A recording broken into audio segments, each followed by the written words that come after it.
Anda menyaksikan Kompas Bisnis, Saudara, bersama saya Yan Rahman. Ada informasi dari lembaga pemeringkat Fitch Rating yang menurunkan outlook utang Indonesia dari stabil ke negatif. Pemerintah pun merespons dan bilang akan mempelajarinya.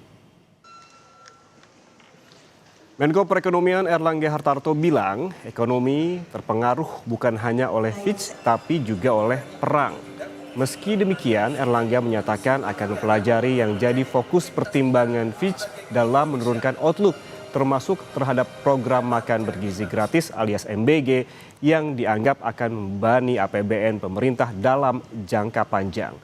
Menurut Erlangga, justru Bank Dunia serta Rockefeller Institute of Government melihat investasi pemerintah di MBG menghasilkan nilai tambah ke ekonomi Indonesia sebesar 7 kali lipat. Menurut Erlangga, program MBG merupakan investasi jangka panjang untuk memperkuat kapasitas sumber daya manusia. Ekonomi dunia semuanya terpengaruh bukan hanya oleh Fitch tetapi oleh perang. Jadi memang dunia ini outlook-nya lagi diperkirakan akan banyak perubahan dengan perkembangan di Timur Tengah. Tetapi yang penting kan Indonesia tetap investment grade. Nah, ke depan tentu apa yang menjadi warning Fitch itu kita pelajari. Itu untuk mengingatkan Indonesia apa yang harus kita pelajari ke depan. Dan tentu beberapa hal yang kita lihat perlu kita perkuat adalah di segi penerimaan. Nah, pemerintah sudah paham itu dan oleh karena itu salah satunya adalah dengan Cortex yang kemarin sudah didorong di Kementerian Keuangan. Nah, kita akan terus kawal aja Cortex ini agar rasio tax kita bisa kita tingkatkan. Sebelumnya, lembaga pemeringkat kredit internasional Fitch Rating merevisi outlook peringkat utang Indonesia dari stabil menjadi negatif.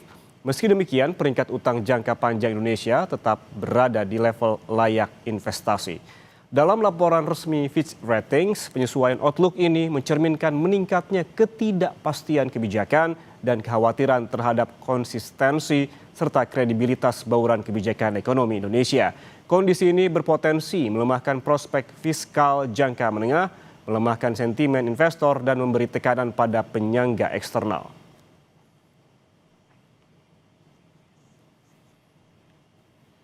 Sebelum Fitch, ada Moody's yang juga menurunkan outlook terhadap pasar utang Indonesia. Dalam rilis Moody's menyebutkan perubahan ini mencerminkan kebijakan yang makin sulit ditebak. Kekhawatiran terhadap tata kelola dan meningkatnya ketidakpastian yang bisa mempengaruhi kepercayaan investor. Sementara S&P yang kemungkinan ini akan memperbarui rating pada Juli nanti menilai terdapat potensi penurunan peringkat apabila defisit APBN melampaui ambang batas 3% terhadap PDB. Di sisi lain, Japan Credit Ratings Agency serta Rating and Investment Information masih menempatkan outlook RI di stabil, kemungkinan akan mengupdate peringkat pada akhir tahun ini.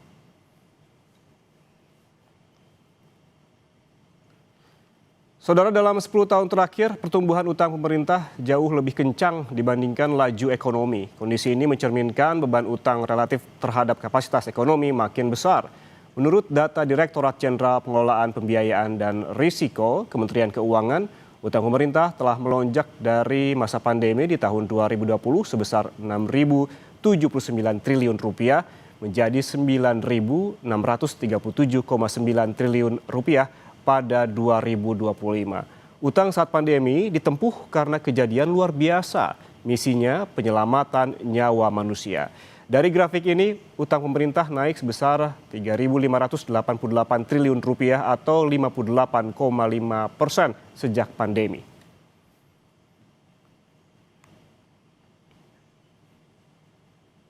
Sementara itu, saudara, nilai tukar rupiah terhadap dolar Amerika Serikat sempat tertekan selama sepekan terakhir sejak serangan Amerika Serikat Israel ke Iran disusul ditutupnya Selat Hormuz yang membuat permintaan dolar terus meningkat. Ditambah diturunkannya outlook RI oleh Fitch Ratings. Pada 26 Februari, rupiah masih di level 16.758 per dolar dan kian melemah hingga ke 16.911 per dolar pada hari Kamis. Namun rupiah terpantau menguat pada penutupan perdagangan di level 16.886.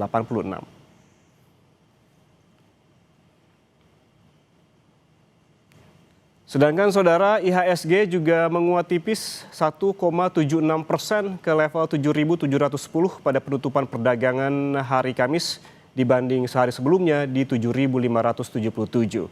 Sebelumnya selama sepekan IHSG yang masih berada di level 8.235 ini pada penutupan perdagangan pekan lalu turun lebih dari 9% pada Rabu kemarin.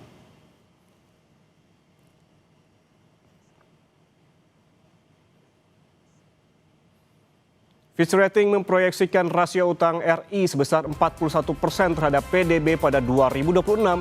Bunga utang juga jadi beban. Apa ini sudah jadi alarm waspada? Usai jeda, Kompas Bisnis akan membahasnya lebih lengkap untuk Anda. Tetaplah bersama kami.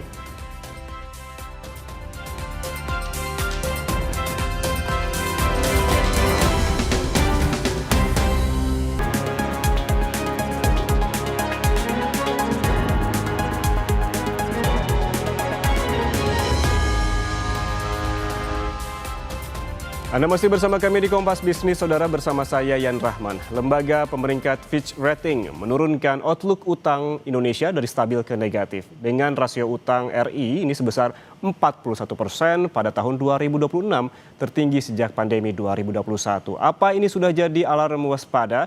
Kita bahas bersama ekonom Universitas Paramadina Wijayanto Samirin. Pak Wija, selamat pagi. Pagi, Mas Yan. Pagi. Pak Wija, menurut Anda ini kan Fitch Ratings menurunkan outlook utang RI dari stabil ke negatif. Kemudian di sisi lain, pemerintah bilang fundamental ekonomi kita bagus. Analisis Anda masalahnya sebetulnya di mana? Ya, pertama kita harus mengapresiasi pemerintah ya, merespon Fitch ini bagus, tidak ada unsur denial. Berbeda ketika merespon Moody's beberapa waktu yang lalu. Jadi kita apresiasi.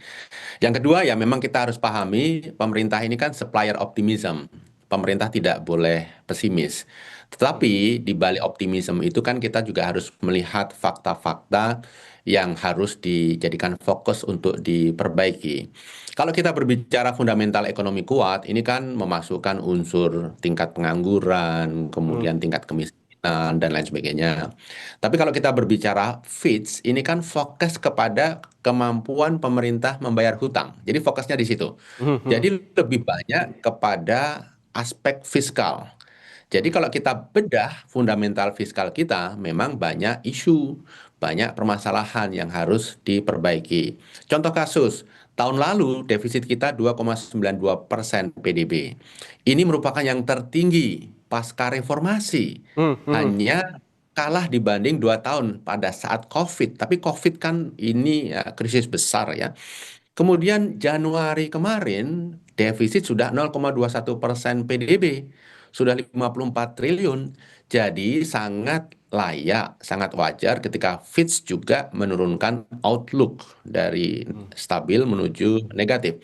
Karena realitanya memang kemampuan kita untuk membayar hutang sedikit terganggu. Pak Wijay, baik, kita apresiasi begitu pemerintah yang memang merespons dari concern dari Fitch Ratings ini dengan bilang akan mempelajarinya. Namun teguran dari asing ini bukan kali pertama. Sebelumnya ada Moody's begitu dengan kurang lebih concernnya sama. Apakah mempelajari di Fitch itu sebetulnya sudah harusnya dilakukan pada saat Moody's? Kenapa saat ini jadi jawabannya tetap mempelajari ya Pak? Jadi kalau kita lihat memang sebelum Moody's pun para pengamat, para ekonom sudah memberikan warning, termasuk ekonom yang terlibat dalam Aliansi Ekonom Indonesia dengan 7 desakan. Apa yang disampaikan oleh Moody's, apa yang disampaikan oleh Fitch itu merefleksikan hal yang kurang lebih sama.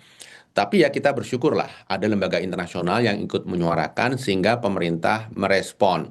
Memang Mas Yan, kalau kita lihat permasalahan kita itu mayoritas permasalahan struktural. Jadi perlu waktu panjang untuk bisa memperbaiki ini. Untuk meningkatkan tax ratio, untuk mengurangi ketergantungan utang, itu tidak bisa setahun 2 tahun, mungkin 5 tahun bahkan lebih. Nah, ketika pemerintah mengatakan akan mempelajari, saya rasa ini jawaban diplomatis. Karena sebenarnya pemerintah sudah tahu apa yang harus dilakukan. Oke. Tapi masukan dari Fitch dan Moody's ini merupakan dorongan untuk segera memprioritaskan langkah. Kalau kita bedah begitu ya Pak Wija, apa yang menjadi concern dan juga rilis dari Fitch Rating, ini kan menyoroti meningkatnya ketidakpastian kebijakan serta kekhawatiran terhadap konsistensi dan juga kredibilitas kebijakan Indonesia. Apakah ini lagi-lagi perkara soal transparansi, Pak? Transparansi satu hal, tapi yang lebih penting dari itu adalah policy making prosesnya. Hmm, Jadi bagaimana kebijakan itu dibuat. Ada kecenderungan pemerintah kita itu mengeluarkan kebijakan dengan instan, basisnya insting, tidak ada kalkulasinya, tidak ada basis datanya. Nah, ini yang merupakan kritik tidak hanya dari dua rating agency itu, tapi juga para pengamat nasional sendiri sudah selalu menyuarakan itu. hmm, Jadi hmm, menurut saya proses penyusunan kebijakan, kemudian lebih lagi dari itu adalah implementasi dari kebijakan. Salah satu PR terbesar pemerintah saat ini, Mas Yan, menurut saya adalah pemerintah perlu membangun bisnis proses yang bagus, yang hmm. benar. Jadi ketika ada kebijakan, ada arahan presiden, itu stepnya jelas, siapa yang menjalankan, kemudian bagaimana prosesnya, ada review, kalau tidak jalan lancar ada feedback loop, dibahas lagi di sidang kabinet, proses seperti itu. Hmm. Mirip di korporasi-korporasi itu. Tanpa bisnis proses, maka kebijakan yang bagus pun hasilnya akan mengecewakan. Apalagi ketika kebijakannya itu sendiri kurang bagus dari sisi kualitas. Oke, yang harus juga perlu dilakukan oleh pemerintah itu membangun bisnis proses yang juga baik begitu. Tapi kalau kita ngomong soal rasio utang yang menjadi concern dari Fitch dan juga Moody's begitu ya. Yang terbaru Fitch begitu rasio utang RI diproyeksikan sebesar 41% pada tahun 2026 atau tahun ini. Ini kalau kita hitung-hitung tertinggi sejak pandemi 2021 di mana kala itu memang urgensinya tinggi begitu. Apa ini sudah jadi alarm waspada Pak Wija? Iya, sekarang saja, tahun lalu saja, akhir tahun lalu sudah 4,08%. Jadi Mhm, kalau mhm. dibulatkan ke atas juga 40,8%. Kalau dibulatkan ke atas juga sudah 41%. Jadi angka Fitch ini menurut saya wajar. Bahkan hitungan saya itu akan 41, sekian persen, hampir 42%. Karena kalau kita melihat tren yang terjadi beberapa bulan ini, rasanya pemerintah akan lebih banyak menerbitkan surat hutang lagi untuk menutup kebutuhan biaya Hmm, spending hmm. pemerintah yang tidak kecil. Dan sebenarnya bukan masalah 41%-nya. Karena kalau kita berbicara 41%, undang-undang kan mengatakan ceilingnya 60%. Hmm, Bahkan Euro Convergence kriteria itu mhm. 60% juga. Jadi negara-negara di sana pakai 60%. Tapi bagi Indonesia yang lebih mengkhawatirkan bukan rasio hutangnya, Trennya Pak? tapi rasio antara pembayaran pokok dan bunga terhadap rasio penerimaan Oke. negara Hmm, yang biasa kita sebut debt service ratio. Ini udah 47%. Kalau hmm. pemerintah mengajukan kredit ke bank komersial saja itu sudah ditolak karena batasnya 30%. Dan kalau Oke, untuk negara itu dianggap aman kalau 25 hingga 30%. Lalu saya ingin menambahkan sedikit Mas Yan. oke. 20% penerimaan kita itu digunakan untuk membayar bunga saja. Itu sudah dua kali lipat spending yang digunakan pemerintah untuk membiayai capital expenditure untuk pembangunan. Jadi fiskal kita mempunyai daya dorong yang rendah terhadap pertumbuhan dan terhadap peningkatan daya saing ekonomi. Oke, fiskal kita memiliki daya dorong yang rendah terhadap pertumbuhan pembangunan begitu ya. Tapi juga di sisi lain, Pak Wija, Fitch memperkirakan pembayaran bunga utang pemerintah pada 2025 mencapai 17% dari total pendapatan pemerintah. Jadi salah satu yang tertinggi di antara negara-negara dengan kategori peringkat BBB. Dari pernyataan ini apa saja resikonya, Pak? Ya, hitungan para ekonom Indonesia itu justru sekarang sudah 20%. Tahun depan sebaik-baiknya itu 19%. Jadi bisa jadi di atas 20%, Hmm, tergantung penerimaan negara seperti apa. Resikonya akan semakin banyak penerimaan kita yang digunakan untuk membayar pokok dan bunga hutang. Sehingga semakin sedikit alokasi untuk hal-hal yang sifatnya strategik, untuk hal-hal yang sifatnya produktif. Jadi kembali seperti tadi Mas Yan sudah sampaikan di depan, hmm. daya dorong APBN kita akan semakin lemah untuk mendorong daya saing ekonomi. Dan tidak hanya itu, Mas. Begitu semakin tinggi alokasi untuk membayar bunga dan cicilan, kemungkinan besar kita akan menggantungkan hutang. untuk membayar bunga dan pokok. Nah, ini sebenarnya kita semakin dalam terjebak dalam situasi debt trap, jebakan hutang. Ini yang harus kita pikirkan serius. Terjebak dalam jebakan hutang begitu ya. Kemudian kita kalau ngomong-ngomong soal beban bunga yang tinggi, ini kan diperkirakan dapat membatasi ruang, bukan memperkirakan lagi ya, dapat membatasi ruang fiskal untuk membiayai program pembangunan dan juga kebijakan ekonomi lainnya. Menurut Anda seperti apa? Ya, sekarang memang sudah betul-betul membuat kita tidak mempunyai ruang fiskal yang memadai untuk hal-hal yang sifatnya strategis. Ini sudah terjadi. Dan kalau kita tidak rem ketergantungan kepada utang ini, maka rating akan makin turun, kepercayaan investor akan juga makin melemah, sehingga Mas Yan, kita perlu bunga lebih tinggi Oke. untuk memastikan surat hutang kita laku. Ini seperti vicious cycle, lingkaran setan. Sehingga ke depan kita semakin apalagi terbebani oleh beban membayar bunga yang lebih tinggi. Jadi memang vicious cycle ini harus direm dengan kesadaran penuh untuk menjalankan fiskal secara disiplin. Mhm, mhm. Menjalankan fiskal secara disiplin. Namun di sisi lain juga yang menjadi catatan dari Fitch adalah soal MBG yang masuk ini karena dianggap membebani APBN secara jangka panjang.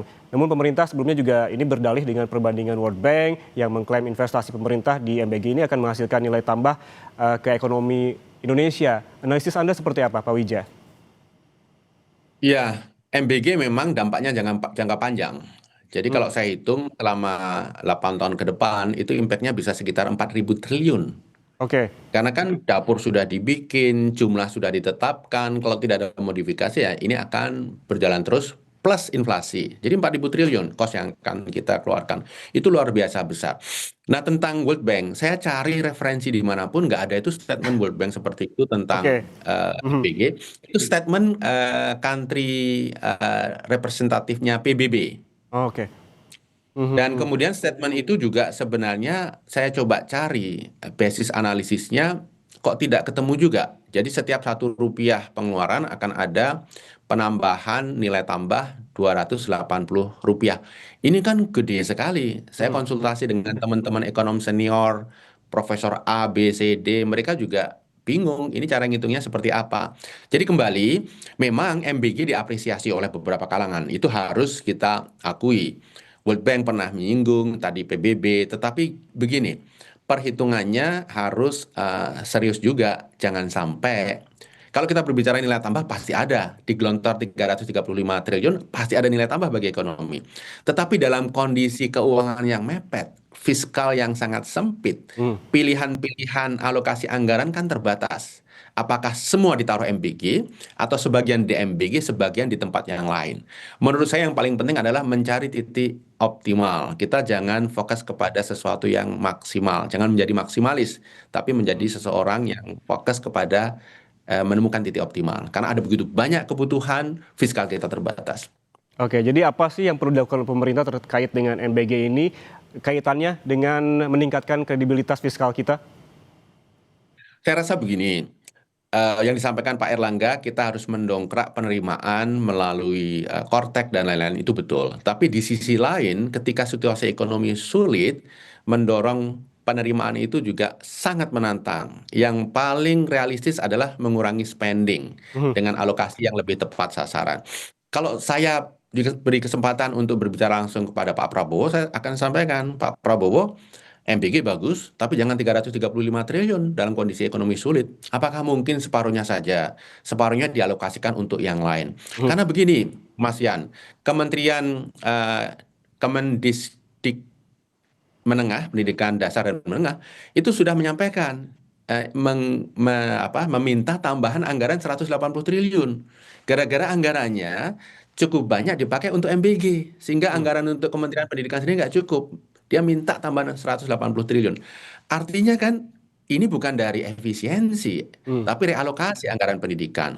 Jadi Mhm. pada saat MBG itu alokasinya besar, kemudian Kementerian Pendidikan sendiri butuh tambahan dana, saya pikir perlu middle way lah, jalan tengah begitu. Oke.